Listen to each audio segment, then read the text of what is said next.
Hello students, welcome to कुकोल। कुकोल पे आप सभी लोगों का बहुत बहुत स्वागत। मैं रिया महतो शुरू करने जा रही हूँ आज की बायोलॉजी क्लास, जो कि है क्लास 8 की बहुत ही इम्पोर्टेंट एक chapter cell structure and function की ही कंटिन्यूएशन। तो आज की क्लास में हम पढ़ेंगे बहुत ही इम्पोर्टेंट एक टॉपिक। क्या वो है? न्यूक्लियस। वो है न्यूक्लियस। बहुत ही इम्पोर्टेंट टॉपिक एंड सेल के अंदर भी ये बहुत इम्पोर्टेंट रोल प्ले करता है, बहुत ही इम्पोर्टेंट। अगर न्यूक्लियस ना हो तो फिर सेल की कोई मतलब ही नहीं है। ऐसा इम्पोर्टेंट एक स्ट्रक्चर है न्यूक्लियस। ओके,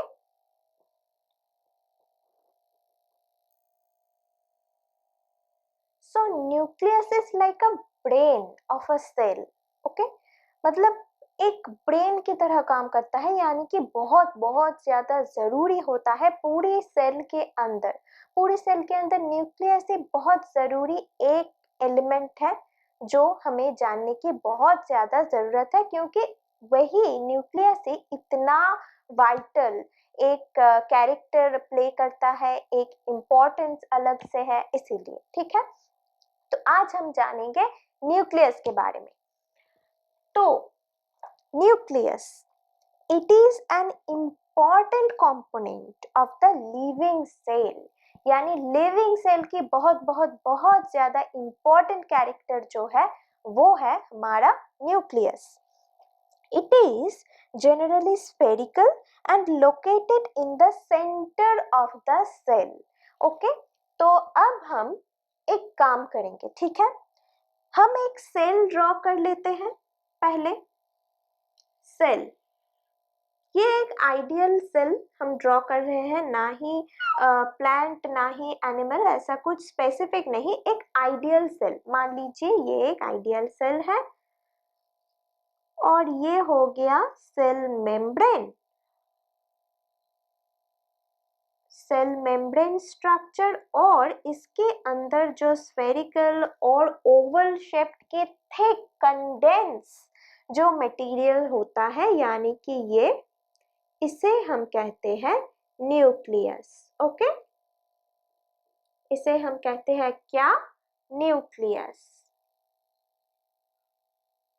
और आपको तो पता ही है ऐसे होते हैं वैक्यूल, एंड ये वाला पोर्शन जो होता है वो होता है हमारा साइटोप्लाज्म। तो ये हो गया हमारा एक कंप्लीट सेल की diagrammatic view. Okay, diagrammatic view है ये, और हम बात कर रहे हैं इस डेंस स्ट्रक्चर और वेरी इंपॉर्टेंट स्ट्रक्चर के बारे में, जिसके नाम है न्यूक्लियस। तो इसकी शेप क्या है? स्फेरिकल और ओवल, ऐसा कुछ शेप है। ठीक है, okay. It can be stained and seen easily with the help of a microscope. अगर हम कुछ स्टेन, अगर हम डालें कुछ भी सेल के ऊपर, तो अगर डालें तो बहुत अच्छे से कलर को एब्जॉर्ब करता है और बहुत डार्क दिखता है। क्या? न्यूक्लियस। ओके, वही कहा गया है कि it can be stained and seen easily, मतलब ये इजीली स्टेन्ड होता है और इजीली हम इसे माइक्रोस्कोप के अंदर देख पाते हैं। ठीक है, nucleus is separated from the cytoplasm by a membrane called nuclear membrane. अब हम न्यूक्लियस को बाहर ड्रॉ कर रहे हैं। ठीक है, न्यूक्लियस को बाहर इंडिविजुअली ड्रॉ कर रहे हैं। ऐसे गोल स्ट्रक्चर हो गया न्यूक्लियस। ओके, अब सेल को प्रोटेक्ट करने के लिए सेल के ऊपर एक मेम्ब्रेन रहता था, हमने जाना था, और उस मेम्ब्रेन की क्या नाम है? सेल मेम्ब्रेन और प्लाज्मा मेम्ब्रेन। ठीक वैसे ही न्यूक्लियस को प्रोटेक्ट करने के लिए न्यूक्लियस की जो आउटर सरफेस है वहां पे एक मेम्ब्रेन हमें देखने को मिलता है। ठीक है, न्यूक्लियस के बाहर, इसे हम कहते हैं न्यूक्लियर मेम्ब्रेन और न्यूक्लियो मेम्ब्रेन। ठीक है, इसे हम कहते हैं क्या? न्यूक्लियर मेम्ब्रेन न्यूक्लियर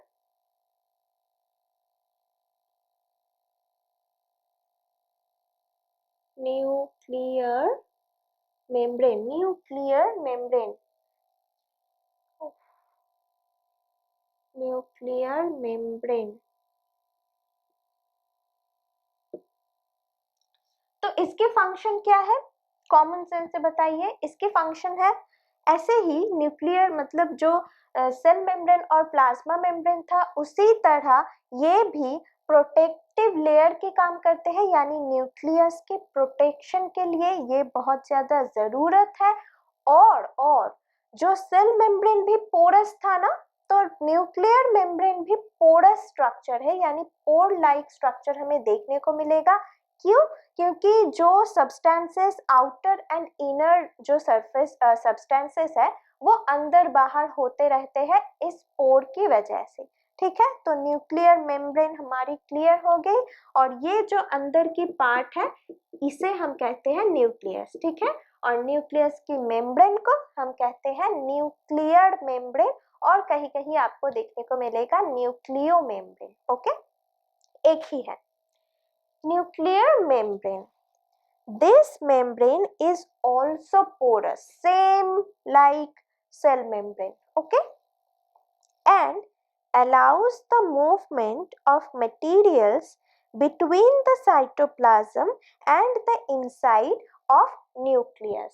यानी कि जो न्यूक्लियस है ना हमारा, वो न्यूक्लियस है तो सेल के अंदर। ठीक है, तो न्यूक्लियस से साइटोप्लाज्म तक और साइटोप्लाज्म से न्यूक्लियस तक, ऐसे ही सब्सटेंसेस की मूवमेंट के लिए ये पोर जरूरी होता है, इसीलिए न्यूक्लियर मेम्ब्रेन पोरस होता है प्लाज्मा मेम्ब्रेन की तरह ही।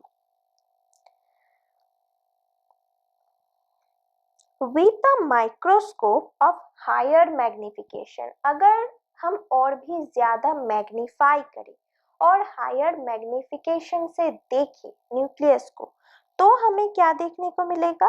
We can see a smaller spherical body in the nucleus. It is called nucleolus. अब आप जूम करिए, ठीक है, यानी कि हायर मैग्नीफाई। ये क्या है? ये सिर्फ न्यूक्लियस है। ठीक है, न्यूक्लियस, हम न्यूक्लियस को ही बाहर, यही न्यूक्लियस, इसी न्यूक्लियस को बाहर निकाल के हमने बड़ा, बहुत ही बड़ा करके हमने ड्रॉ किया है। ठीक है, आपके समझने के लिए। अब क्या कहा गया है कि न्यूक्लियस के भी अंदर अगर हम बहुत ज्यादा मैग्नीफाई करें, यानी कि हायर मैग्निफिकेशन पावर वाला माइक्रोस्कोप से देखें, तो न्यूक्लियस के अंदर ऐसे, न्यूक्लियस के अंदर ऐसे और स्फेरिकल एक और डेंस स्ट्रक्चर है न्यूक्लियस के अंदर, यानी कि हम सेल पे अगर देखें तो ऐसा,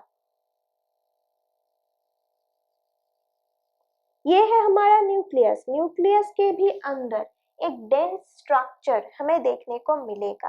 ये क्या है? इसे हम कहते हैं न्यूक्लियोलास। क्या? न्यूक्लियोलास। ठीक है, न्यूक्लियोलास न्यूक्लियस के अंदर है, इसे सेल मत समझिएगा, ये न्यूक्लियस है, और न्यूक्लियस के अंदर भी एक डेंस स्ट्रक्चर होता है, उसे कहते हैं न्यूक्लियोलास। इस स्ट्रक्चर को देखिए, ये सेल है, ये न्यूक्लियस है, न्यूक्लियस के अंदर है न्यूक्लियोलास। Okay,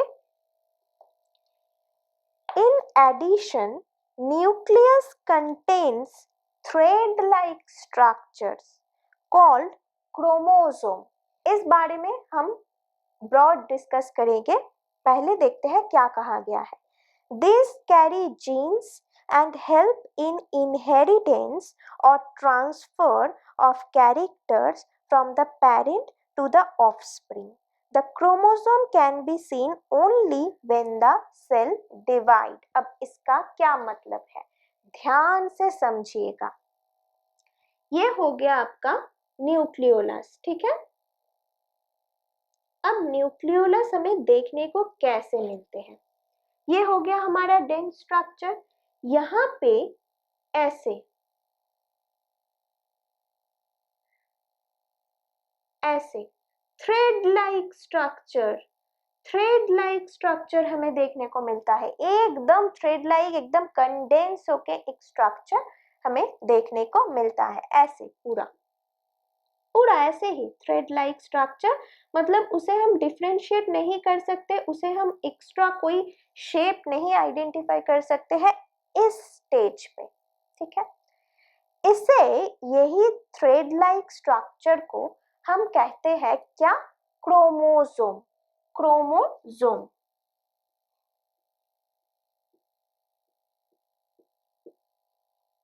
chromosome, okay. अब क्रोमोसोम पे क्या है, क्रोमोसोम पे है हमारा डीएनए,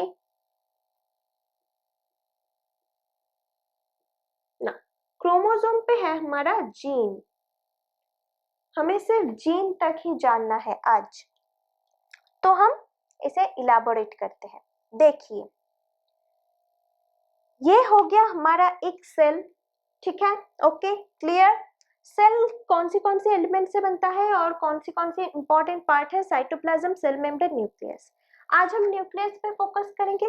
तो न्यूक्लियस के लिए, न्यूक्लियस के चारों ओर एक मेम्ब्रेन होता है जिसे हम कहते हैं न्यूक्लियर मेम्ब्रेन, ठीक है, सेम लाइक सेल मेम्ब्रेन।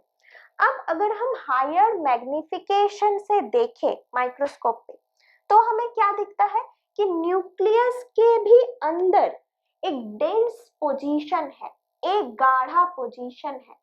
उस सब्सटेंसेस को हम कहते हैं न्यूक्लियोलास, न्यूक्लियस के अंदर स्फेरिकल स्ट्रक्चर, न्यूक्लियोलास। इसी न्यूक्लियोलास पे एक स्ट्रक्चर होता है, थ्रेड लाइक स्ट्रक्चर, ऐसे थ्रेड लाइक, एकदम डेंस थ्रेड लाइक स्ट्रक्चर रहता है।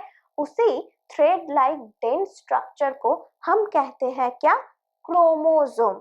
अब ये क्रोमोसोम क्या है, आते हैं, पहले आप समझिए। ये होता है क्रोमोसोम, और क्रोमोसोम पे रहता है हमारा जीन।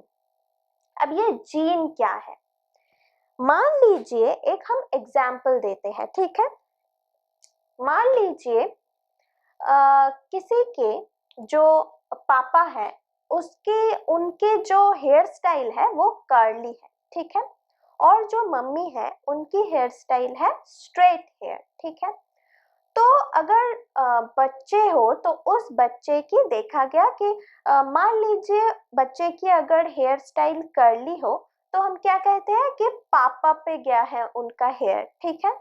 तो इसी तरह, मतलब हम, हमारी गार्जियन यानी हमारी जो मम्मी पापा है, उनसे हम कुछ कुछ कैरेक्टर लेके जन्म लेने के समय लेते हैं, ठीक है। वही कैरेक्टर हमारे अंदर शो करते हैं, जैसे कि कर्ली हेयर हो गया, वैसे ही बहुत सारे कैरेक्टर है जो इनबॉर्न हम पाते हैं हमारी पेरेंट्स से, ठीक है।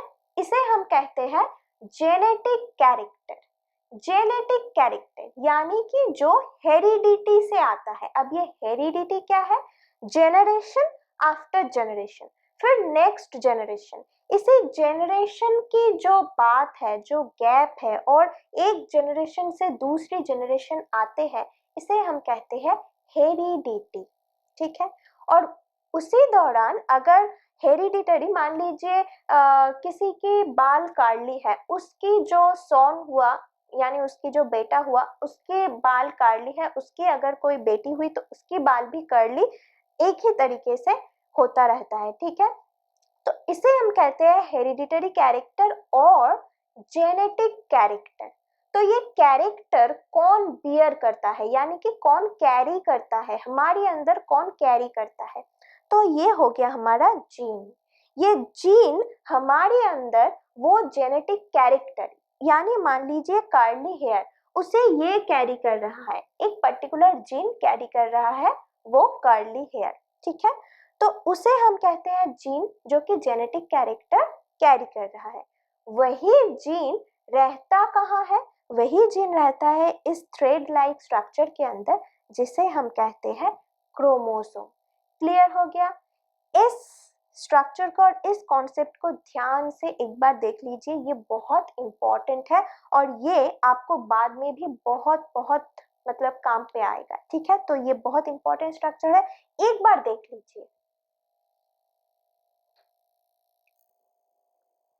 Okay, clear. और भी अच्छे से समझने के लिए हम एक बार ड्रॉ कर लेते हैं। ठीक है,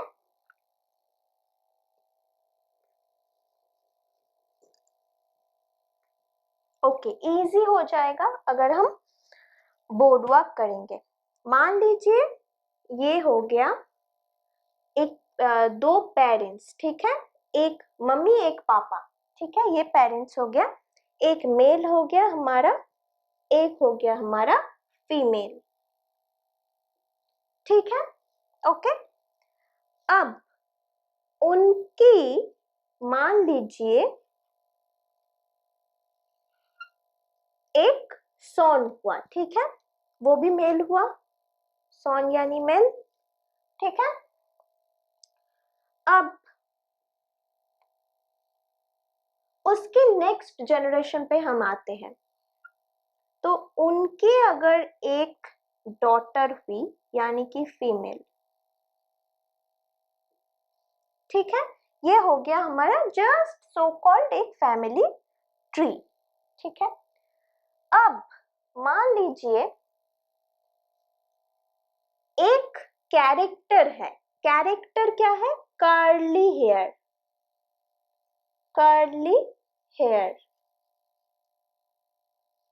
ये मेल पे भी हो सकता है, यानी पेरेंट पे मेल की भी कैरेक्टर हो सकती है, फीमेल की भी कैरेक्टर हो सकती है। ठीक है, वो मान लीजिए अगर कर्ली हेयर हो गया मेल का, ठीक है, यानी पापा का कर्ली हेयर है, और सॉन पे भी आ गया हमारा ये कर्ली हेयर।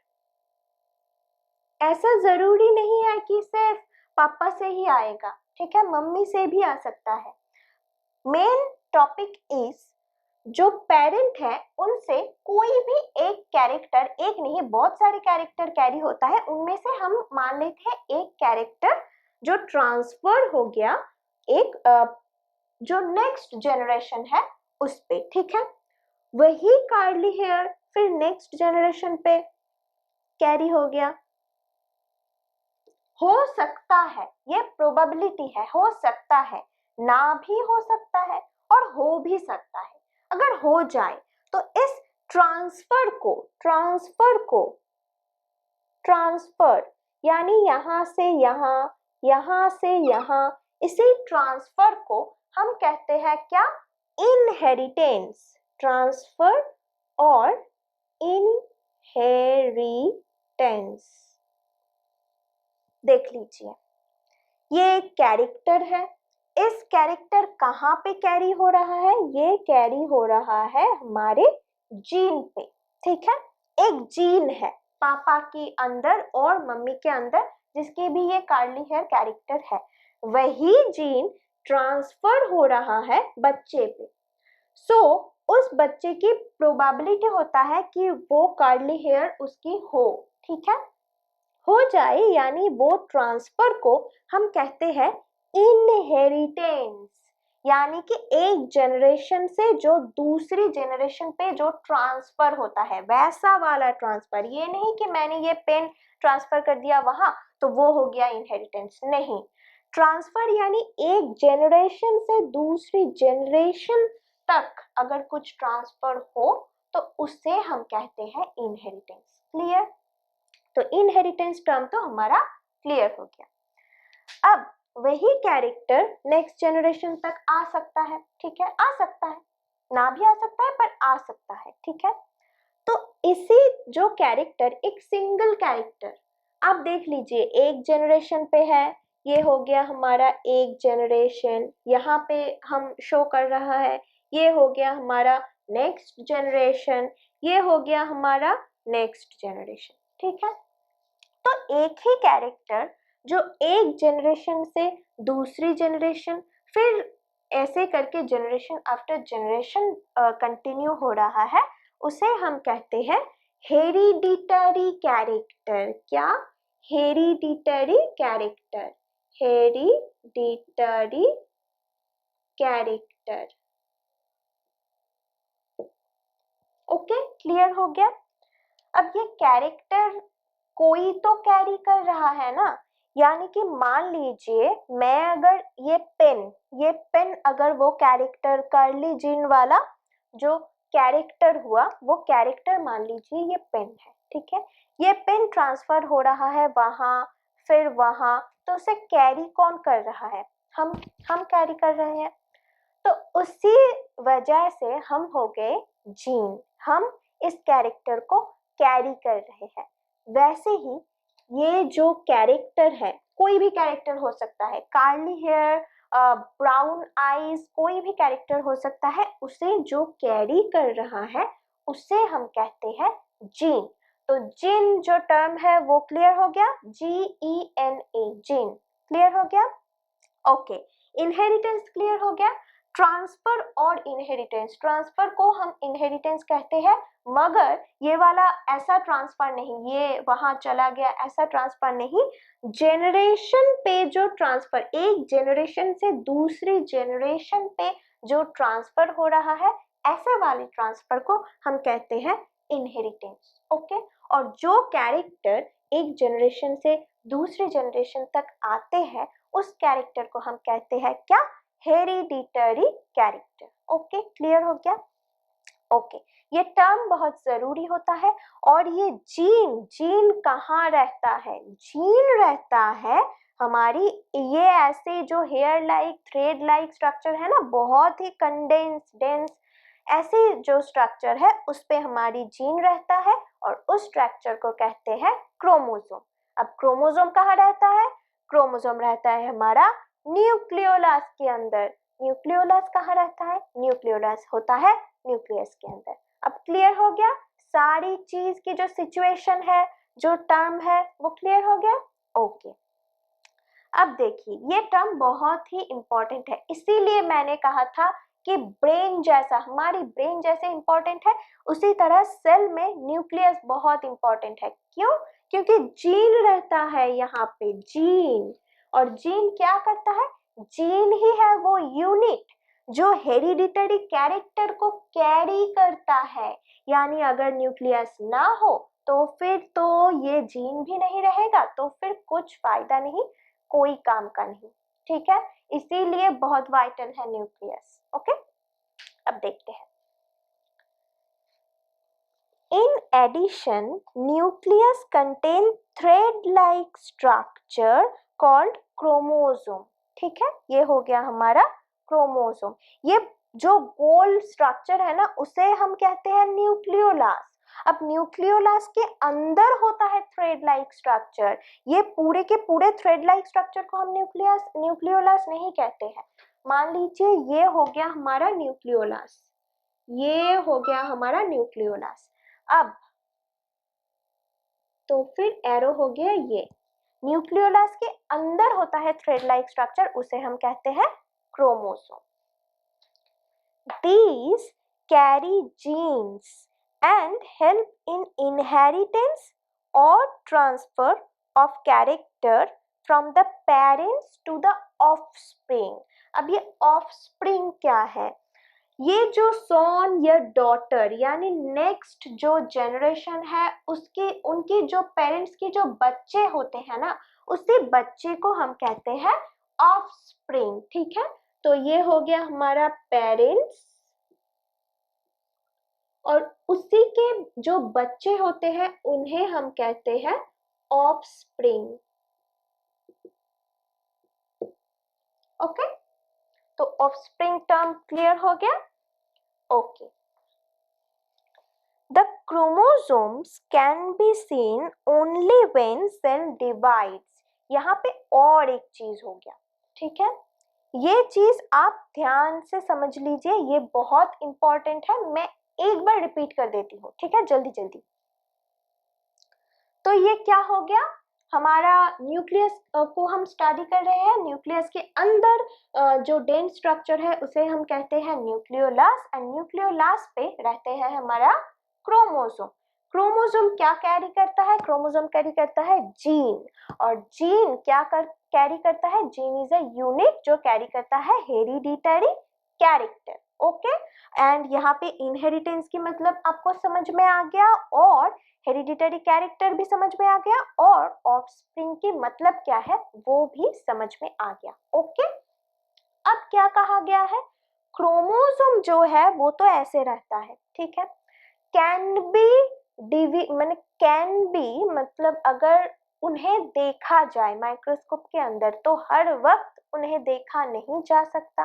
जब सेल डिवाइड करे, सेल डिवाइड मतलब एक सेल से दो सेल हो जाता है ना, तो इसी को हम कहते हैं सेल डिवीजन। तो सेल डिवीजन के वक्त हम ये क्रोमोसोम को क्लियर देख पाते हैं, ठीक है। अब जीन की कुछ चीज यहाँ पे कहा गया है।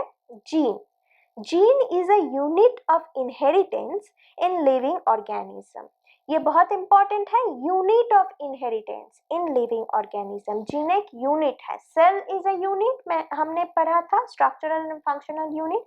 वैसे ही gene is a unit of inheritance in living organism. It controls the transfer of a hereditary characteristic from parents to offspring. अब आप पूरी जो सेंटेंस है उसकी मतलब आप इजीली समझ पाओगे, ठीक है, क्योंकि सारी की सारी टर्म जो है वो आपको क्लियर है। This means that your parents pass some of their characteristics on to you. If your father has brown eyes, you may also have brown eyes. You may have also, यानी आपको brown eyes जो है वो आपको हो सकता है, आपकी आइज ब्राउन हो सकता है, मे बी, ठीक है। You may also have brown eyes. If your mother has curly hair, you might also end up having curly hair. However, the different combination of genes from parents result in different characteristics. मतलब ये different characters हो सकता है, gene बहुत सारे different character carry कर सकता है, not only brown eyes and curly hairs. Okay? अब क्या कहा गया है, nucleus in addition to its role in inheritance acts as control center of the activities of the cell. यानी न्यूक्लियस जो है वो सेल की जो एक्टिविटीज है उसे कंट्रोल करता है। The entire content of living cell is known as a protoplasm. It includes the cytoplasm and the nucleus. Protoplasm is called the living substances of the cell. ठीक है, अब एक चीज ध्यान से आप देखिए, और एक चीज कहा गया है, क्या न्यूक्लियस जो है वो सारी सेल की एक्टिविटीज कंट्रोल करता है, इसीलिए न्यूक्लियस बहुत इंपॉर्टेंट है। और प्रोटोप्लाज्म एक term, protoplasm, what is protoplasm, ध्यान से देखिए, nucleus plus cytoplasm, nucleus plus cytoplasm को हम कहते हैं प्रोटोप्लाज्म। यानी ये अगर एक सेल हो गया, ये अगर न्यूक्लियस हो गया, ये अगर साइटोप्लाज्म हो गया, तो इस दोनों को मिला के जो हम कहते हैं, इन दोनों को एक साथ, उसे कहते हैं हम प्रोटोप्लाज्म। तो what is cytoplasm, protoplasm minus nucleus, ऐसे भी हम कर सकते हैं, ठीक है। आइदर मेम्ब्रेन, सेल मेम्ब्रेन और न्यूक्लियस के बीच पे जो है उसे हम साइटोप्लाज्म कहते हैं, और प्रोटोप्लाज्म में से अगर हम साइटोप्लाज्म निकाल दे तो हम न्यूक्लियस कहते हैं, और प्रोटोप्लाज्म से अगर हम न्यूक्लियस को निकाल दे तो हमारा रहेगा साइटोप्लाज्म। ये हो गया प्रोटोप्लाज्म का कंसेप्ट, और यहाँ ही हमारा हो गया न्यूक्लियस जो टॉपिक वो एंड हो गया। यानी आप लोगों को देखने को मिला कि न्यूक्लियस कितना ज्यादा इंपॉर्टेंट है, वो जेनेटिक कैरेक्टर कैरी कर रहा है, वो सेल की एक्टिविटीज जो है वो कंट्रोल कर रहा है। तो न्यूक्लियस इज अ बहुत बहुत बहुत इंपॉर्टेंट एक स्ट्रक्चर होते हैं सेल के अंदर, और उसी स्ट्रक्चर को हमने आज पढ़ने की, जानने की कोशिश की, ठीक है। तो मिलते हैं नेक्स्ट क्लास पे नेक्स्ट और टॉपिक के साथ। आज की क्लास यही तक, तो टाटा बाय बाय, मिलते हैं नेक्स्ट क्लास पे।